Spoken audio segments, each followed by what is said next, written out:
I was over there the other day, and we did the unboxing the other day, and these showed up. And since we've done the Clan of the Cane Bear, and I haven't seen any more of those recently, I decided to just do a couple pages of this one. Welcome to the D. Louise book series. I'm Christina K-R-S-T-I-N-A. This is where we read books, talk about books, no special effects, no theme music, no fancy stuff going on here. And this just caught me as it has been, and will always be a big, huge mystery.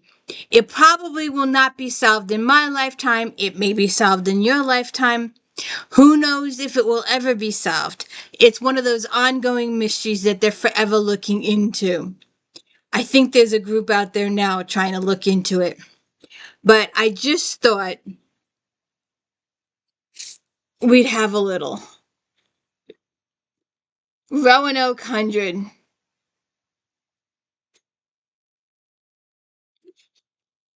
Inglis Fletcher. Um, First written in 1948, and this is a 1972 edition. So I just thought we'd read a couple pages.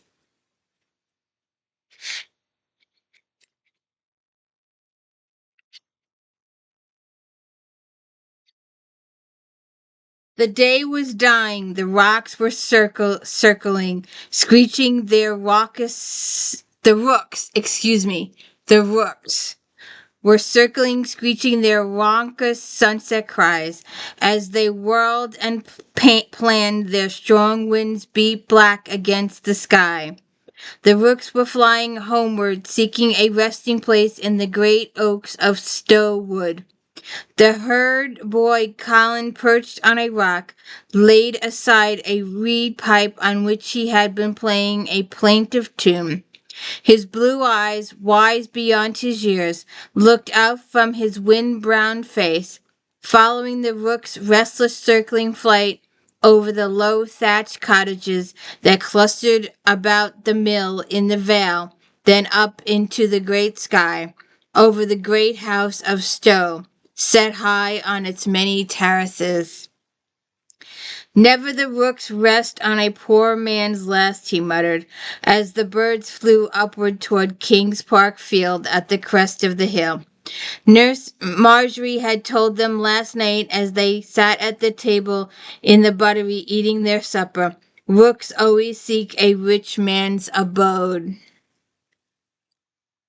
I pray you, my dearest, do not say Virgin Sea. It is Irish Sea, with only Ireland beyond, not that wild, savage land of Virginia. A great new world, my sweet Mary, a world that will give honor to our Queen and to our country, yes, and to the men who conquer its wild beauty. Lady Greenville laid her thin hand on her husband's arm. Richard, Richard, promise me you will not listen more to Walter Raleigh's wild dreams of conquering strange lands. Promise me. Nay, no promise, my sweet. A man's a fool who makes promises to a woman. I think of the times you have left me to go abroad to fight the Queen's wars, to fight for Don Juan and battle the Turks. His master laughed, and Ireland, don't forget Ireland, Irish wars, more full of sound than hurt. I have cause enough to remember Ireland, she said. How can I forget the savagery of Ireland when all our tenants had their throats cut, and Lady St. Ledger and I barely escaped with our lives? No, I will not forget Ireland, nor Fitzmaurice of Desmond. There was silence for a little while. Then Sir Richard said, I think we will ride to Bedford this week. I must go to London, and 'twill do you good to shop a while with your folk at Anerley. Would you not like that, my Mary? Yes, Richard, but the life was gone from her voice. Then smile and raise your lips for a kiss. We will walk to the north garden. I have a mind to see how the gardener has done with my peaches. He was going to train them against the north wall. Colin heard no more that evening, but there was talk enough in the kitchen and the stables, talk of the New World. It had been so ever since Master Drake had sailed his ships clean around the world and came safe back to Plymouth Haven. Will Pooley, the head sheep herd, counted on his fingers, but he, Colin, could count 100 in his head. That was nice. Dame Philippa, his master's foster sister, had told him he must sit with the young squire of a Wednesday, when she taught them to count and write figures in a book. They worked in the counting room, where clerks bent over their ledgers totaling up the gains from merchandise that came to Bidford from Portugal and the Azores, shipped in the name of Richard Grenville, for Grenville was a great man in Devon and Cornwall, and in London too, where he sat in Parliament. Colin was proud to live at Stowe, and proud of the fame of his master. He shouted alert to this dog, turned a recalcitrant ram with his crook, and started homeward bound. The sun was behind the cliffs at the mouth of the vale. Little pillars of grey smoke rose above the thatched roofs of the cottages clustered among the stream on the lower slope. The smoke columns, pierced by shafts of yellow light, held their vertical shapes until the wind from their higher valley caught the slender structures and spread the smoke into puffs and clouds across the crests of the rolling hills. The evening quiet hung like a caress over the land. The voice of the restless sea sounded through the dusk. It beat like a strong pulse against the shore, pounding, tearing at the cliffs, hungry to make inroads, to wreck the tranquil land, to gain inch by inch, rod by rod. The cliffs, the high cliffs that guarded the moors and the gentle green vales stood firm, as they stood before the age of man, back beyond man's knowledge, yet the sea was always there at the foot of the cliffs, withering, beating in green anger against the black slate, hurling ships and wreckage onto the narrow beach and the shingles. As the shepherd boy disappeared down the long stone passage that led to the kitchen, the restless circling rooks flapped somber wings across the sky and settled slowly into the protecting darkness of Stowe Wood to take night sanctuary on the rich man's land. Chapter 2. Richard Hakluyt, a barrister, stopped at the shop of William Slater, a fruiter, at Temple Gate, and bought 2 limes and a few oranges from the Canaries. He begrudged the money and would have refused to pay the high cost for the illustrious company who were to meet in his chambers in the Middle Temple that night. He thought it becoming to have a good punch, for men grew more expensive, therefore open to persuasion after they'd swallowed a few glasses. The food, here's the reminder. Turn off potatoes. He must be careful in his purchase. Quarter day was close at hand, and his rent was high since he moved into the larger chamber near the round church. Atkins, who shared his chamber, never had hard cash on quarter day. His stipend came in driblets at inconvenient times, and Hakluyt was usually his creditor to the tune of £4 or £5. Richard listened to the usual amount of gossip from Joan. She always had gossip of the Middle and Inner Temple at her tongue's end. The poor box has been broken into again by some lewd person, she told him. Mr. Fafham, the Queen's attorney, had said in her presence that both the house would be held responsible for repayment. After this, poor box would be opened at the end of every term by a bencher of either house and the money disposed of. In his opinion, it was direful dread, that robbing of the poor of a few pennies. Hakluyt agreed. Joan weighed the brown sugar and put it into a small stone crock. Remember to return the crock, she admonished him with a toothless smile. You usually do, but men seem to be more careless than ever. He promised. Seeing her in good humor, he made his request for a saffron cake. Ha! It's a Cornish gentleman you're having to your drinking bout, sir? Cornish and Devon men, he answered, but no drinking bout, I assure you. And who, may I ask? I be a Cornish lass myself from Fowey. Mr. Phillips Amadeus, for one. The woman interrupted. Ah, young Mr. Philip Amadeus. You know he's bound to pay a fine for being out of commons in Lent. He and Mr. Anthony Skinner and James Harmon that built chambers at his own expense, lying on the north side between the mews and the garden of the inner temple. A pretty pass when a young gent thinks himself too good for chambers that once housed Sir Richard Grenville. I remember how well Sir Richard kept right on reading when the rest of the Fletchers had scattered about the city, feared of the plague. Sir Richard will be one of my guests this evening. Sir Walter Raleigh and Mr. Horrocks. I know Sir Walter's got himself up a fine gentleman. I saw him no later than a fortnight ago, riding along beside the Queen herself. But I mind him when he was riding there at Temple. Many a time he stood me for half a crown. It's time. I gotta wrap this up in a couple minutes. She's waiting. We have to go someplace, and she's telling me we have to go someplace. All right, let's skip. Wow, that's a long chapter. That's a long chapter. A very long chapter. You want to read some more? We'll just read a little bit more, then we'll hang it up, okay?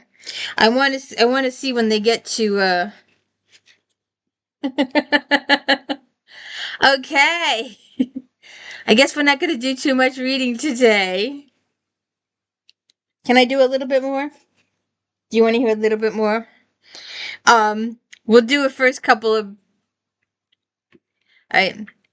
Will Pooley, the old shepherd, paused in his climb up the long hill behind the garden. Colin also paused, pretending interest in the dogs, which had found a rabbit hole in the stone wall under the hedge. So they did that. Let's skip. You've news of Spain, sir. Sir Tristan, has King Philip sent ships to ravage our coast? Pray tell me, is there evil news? Or perhaps you saw my lord in London and he has sent you? Madam, I come from Plymouth way, not from the north. Spanish alarms are daily talk on the hoe. At Fowey and Falmouth they have sentries placed along the cliffs. 'Tis said the great Drake has asked the Queen for more ships to guard the channel. Dame Philippa put her hand on Lady Grenville's shoulder. Cease your worrying, dear sister. Do not let fear turn inward. Richard will not go to fight the Spanish unless the Spanish come to our shores.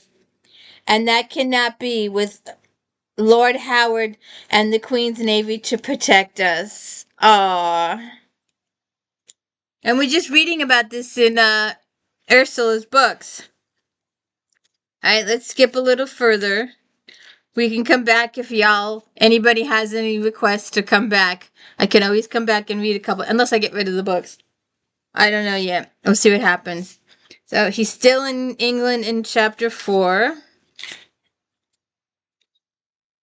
And he's still in England in chapter 5.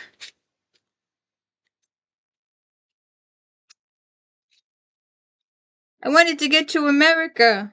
I wanted to get to America.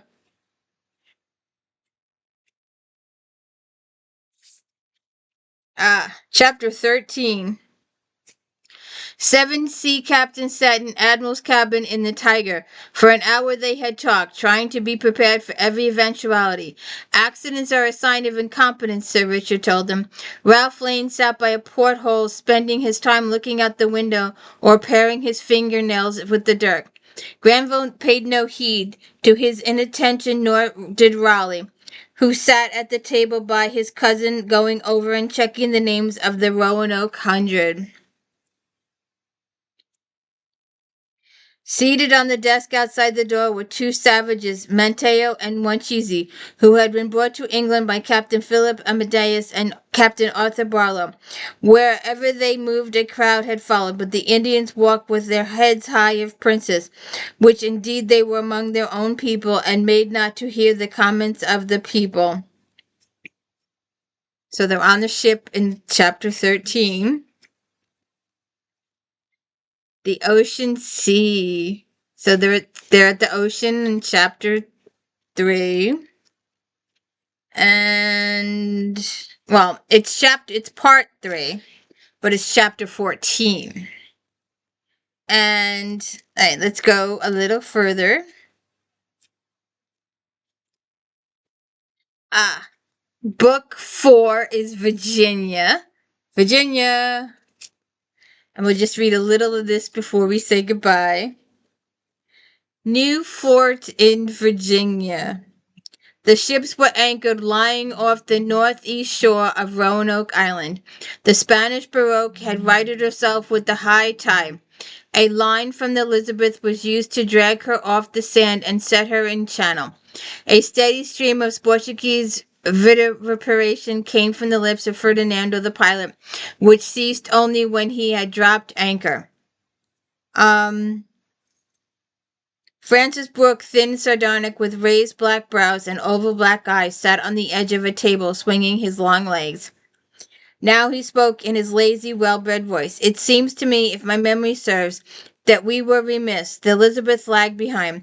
He glanced at Captain Cavendish. He stripped the belt, sat near the port to catch the east wind. Why was that, Captain? Is the Elizabeth the slowest of the ships, or your navigation inferior to 8 other navigators? She hears the noise. They're doing a demolition of the house next door. Now, Cavendish glared at Brooke. He was a hot-tempered man, and Brooke's careless ways annoyed him. Our navigation is good as any. Grinding over the coals at Cape of Fear held us back. Bad luck. Brooke played a cat's cradle with a bit of string. I noticed none of the other ships grounded over the shoals. No offense, sir. I just wondered. Gentlemen, I beg of you to quit quarreling, Lane broke in out irritably. It's enough to have a division in the company without this eternal bickering among ourselves. The first day he set ashore in Roanoke, Lane had proclaimed himself governor with a suitable ceremony which the entire company witnessed, all save Grenville, who had taken a few men and crossed the water to Indian Village on the Main. It was a thoughtful act on the admiral's part, for it left Ralph Lane the ranking man on the island. A goodly number of the governor's men at once took up their abode on shore, cutting out a clearing at the top of the long hill. Here, in a grove of beautiful trees, set about building permanent houses.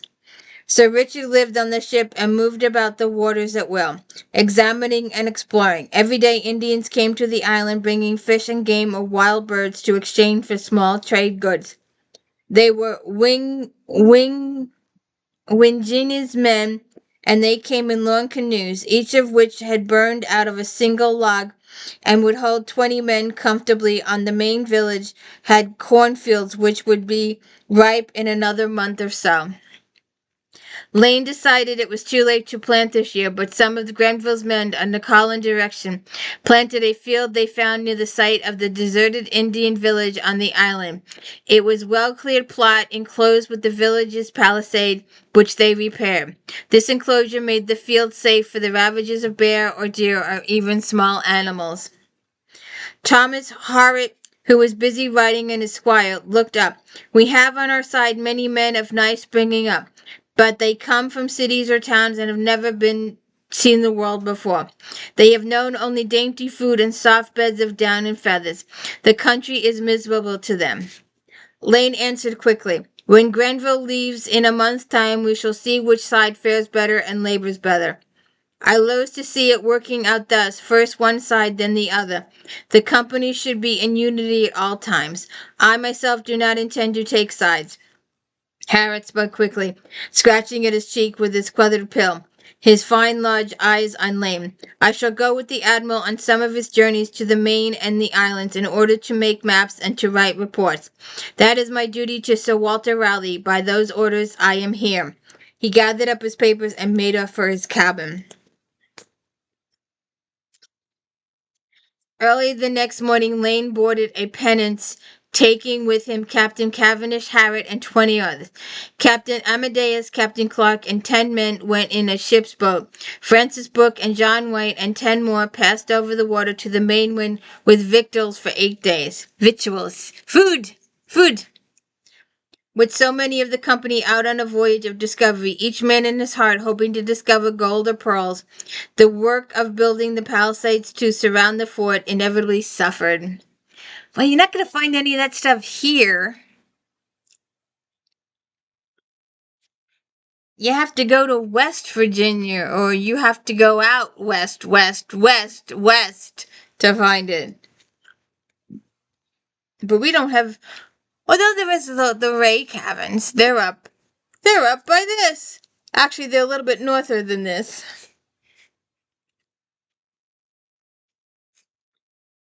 Uh, shall we read one more channel before we call it quits? The Long Pennant, Book 4. The Tiger, with Admiral Sir Richard Grenville aboard her, made her way south into the blue waters. She looked out but a few days, then Lookout shouted, "Ship off port bow!" Sailors ran up the rigging, guns were manned, for any ships that encountered might be Spanish. Word was brought to Sir Richard's cabin, where he sat by the glided Gothic window smoking his pipe. He was meditating on how he might help his cousin Raleigh get more ships and get more money to buy supplies for the colony he had left behind. A tall ship of 400 tons or thereabouts. What says Simon Ferdinand? Is she Spanish or Portugal or English? The pilot thinks she's Spanish. She believes her rig that she says Santa Maria of St. Vincent. If so, she is part of the merchant convoy that would be sailing the plate route from the Spanish Main to Spain. Does she lie deep in the water? Sir, very deep. No doubt she is heavy laden. She is traveling briskly under full sail. What course does she take? East by southeast. No doubt she plans to rendezvous at the Azores. A merchant ship, you say? She must be indeed one of convoy, either head of the other ships or behind them. In any case, we are going to attack and get their stuff. All right. We need to end up back in Virginia. Let's get back to Virginia here.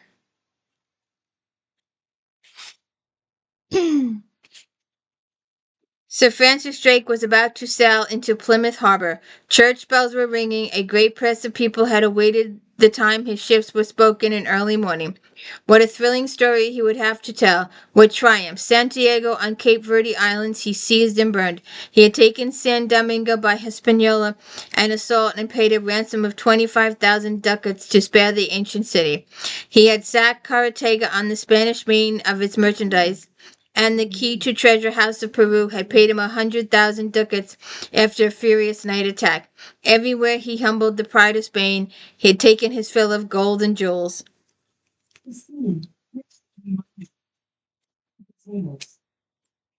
So he comes home to her.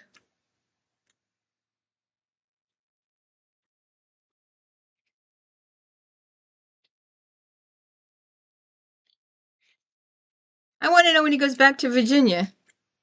He's not in Virginia yet. He's not back yet.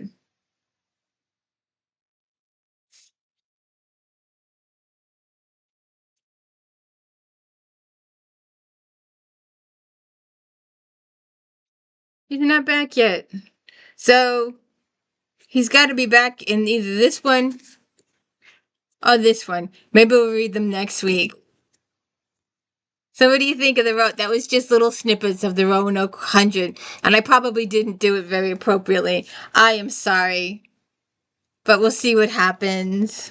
They're interesting books. They really are. I hope you enjoy them. Have a good day.